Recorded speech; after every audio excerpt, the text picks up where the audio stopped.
Assalamualaikum warahmatullahi wabarakatuh. Selamat pagi, siang, sore, dan malam rekan-rekan semua. Kembali lagi bersama saya, Chef Will. Hari ini kita akan belajar untuk memasak tempe goreng. Tempe ya, tempe. Yes, sir. Oke, ini adalah wujud dari tempenya. Jadi di belahan dunia manapun, maksudnya di belahan Indonesia dimanapun, yang namanya bentuk tempe seperti inilah dia wujudnya. Kalau ada bentuk lain, nah terserah kalian lah. Kalian gunakan lah, yang penting namanya tempe. Nah, tempe ini kita slice tipis-tipis. Kepada rekan-rekan semuanya dan kepada ibu-ibu, mama, anak gadis yang mencoba ini di rumah, usahakan gunakan pisau kalian yang tajam, yang benar-benar tajam, supaya tidak slip dan bisa menghasilkan potongan tempe yang tipis dan bagus. Jadi kalau nggak tajam nanti bisa slip dan tempenya bisa hancur. Oke? Semua tempe ini kita slice. Ini saya buat banyak. Kebetulan memang ada buffet orderan untuk tempe goreng crispy. Jadi sekalian saya buat videonya dan saya bagi kepada kalian semuanya. Semoga bermanfaat. Sebagai tambahan informasi khusus untuk bapak-bapak yang ada di rumah, tempe ini sangat baik untuk dikonsumsi, memiliki vitamin dan mineral serta berprotein tinggi. Bisa untuk lauk dan bisa untuk cemilan.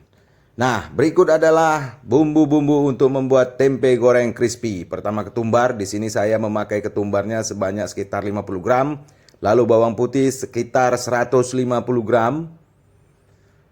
Ini bawang putihnya sudah dikupas ya, dan sudah dicuci. Dan untuk kedua bahan ini nantinya akan kita blender dengan minyak goreng dan air. Di sini saya menggunakan minyak gorengnya sekitar 50 ml dan air sekitar 500 ml.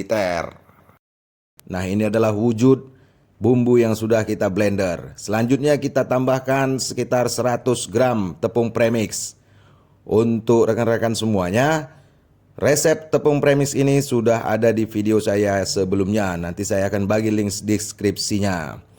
Selanjutnya, setelah ini kita campur, kita boleh tambahkan 1 butir telur. Tapi kalau bapak-bapak dan ibu-ibu, para kulineris semuanya ingin membuat tempe ini tahan lama, crispy-nya, maka boleh gunakan hanya putih telurnya saja sebagai perekat ya.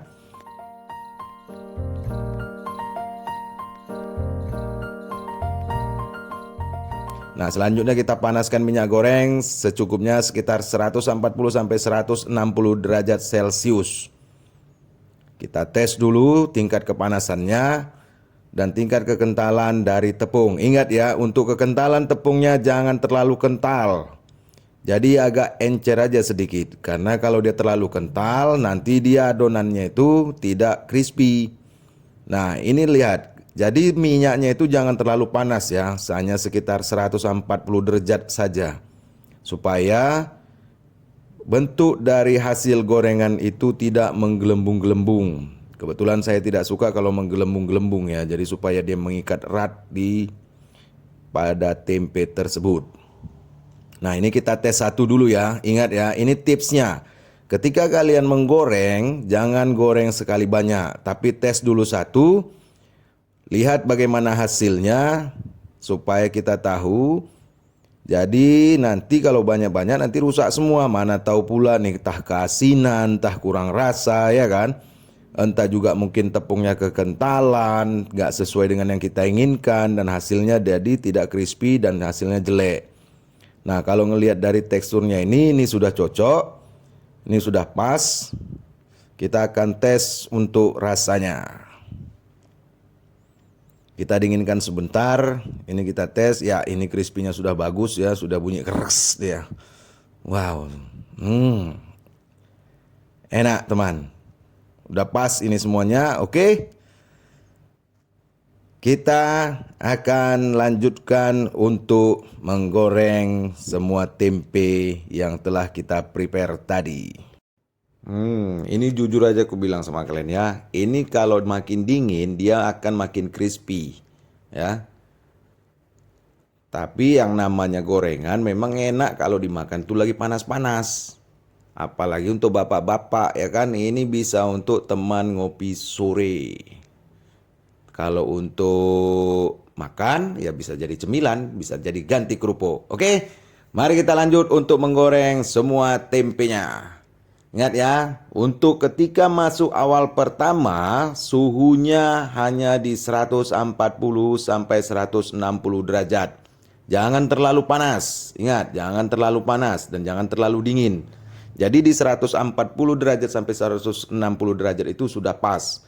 Ini perhatikan.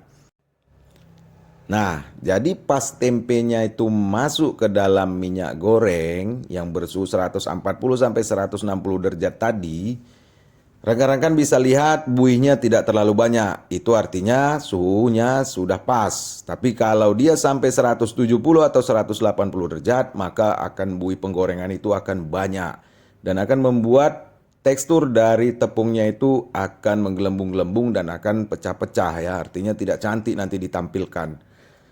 Tapi ingat, tipsnya ketika masuk suhunya itu memang 140 sampai 160 derajat. Nah, tapi ketika nanti diangkat, sewaktu sudah masak, sewaktu warnanya sudah golden brown, warnanya sudah pas dan buihnya itu semakin lama semakin habis, tidak ada berbuih lagi.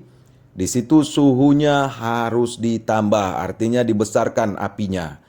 Jadi di finishing suhu minyak harus di 170 sampai 180 derajat. Kenapa Chef kok dinaikin suhu minyaknya? Kenapa dinaikin apinya? Kenapa ditambah suhunya? Supaya gorengan tempe kalian tidak berminyak. Ingat itu. Semakin tinggi suhu minyak, maka dia akan semakin encer. Jadi kalau encer, ini secara logikanya ya. Kalau minyaknya encer, dia akan gampang untuk ditiriskan. Jadi teknik ini, tips ini kalian boleh gunakan di tempe goreng. Boleh juga ketika menggoreng bakwan atau gorengan-gorengan yang lain ya. Jadi ketika kita mau menggoreng banyak. Tapi kalau hanya cuma satu aja, ya lain lagi cerita. Karena kalau mau menggoreng banyak, jadi nanti kalau memang suhunya itu bisa datar di 140 sampai 160. Jadi warna gorengan tempe itu semuanya nanti akan rata semuanya. Nggak ada yang duluan mateng, nggak ada yang duluan kuning, nggak ada yang duluan golden brown. Nanti begitu banyak yang kita masukkan ke dalam kuali, ke dalam minyak, warnanya nanti akan tetap sama. Ya, jadi rekan-rekan bisa lihat nanti hasilnya. Ini kita masukkan satu persatu, satu persatu, satu persatu. Seharusnya jika suhu minyaknya itu terlalu tinggi, yang pertama masuk, dia akan matang duluan, dia akan golden brown duluan. Nah, tapi jika suhunya kita datarkan di 140 derajat, nanti hasilnya itu warnanya gorengannya akan sama semuanya. Nah, jadi tempe itu ini kita aduk setelah warnanya sudah sedikit berubah ya. Tapi kalau masih warnanya itu masih di warna putih atau kita bisa lihat ketika digoreng, ketika dimasukkan adonan tepungnya itu masih sedikit lembek, jangan diaduk. Ingat ya, jangan diaduk. Kalau sudah mulai dia kering, silahkan diaduk. Ini lihat ya, warnanya rata semuanya. Jadi nggak ada yang keringan duluan, nggak ada yang masih mentah. Ini warna sudah rata, udah cukup. Jadi kita bisa tes ini tempe ini dengan keadaan panas pun dia sudah crispy ya. Ini kita tes satu lah, kita patahkan supaya rekan-rekan bisa lihat. Nah, ini sudah cukup crispy saya rasa ya. Tapi ingat, untuk para chef, untuk para juru masak, tempe goreng crispy ini ketika kalian sajikan di buffet, usahakan untuk tidak menyalakan sterno atau pemanas atau induction yang menggunakan media air di bawahnya, karena itu akan mengakibatkan adanya penguapan. Nah, penguapan ini akan ada titik air yang mengakibatkan tempe Anda nanti menjadi melempem, amem atau lembek setelah beberapa menit ya. Jadi usahakan biarkan dia tanpa pemanas. Kecuali Anda menggunakan heater tanpa media air ya, jadi hanya heater pemanas doang. Oke, selamat mencoba, semoga bermanfaat. Salam kulineri, bye-bye.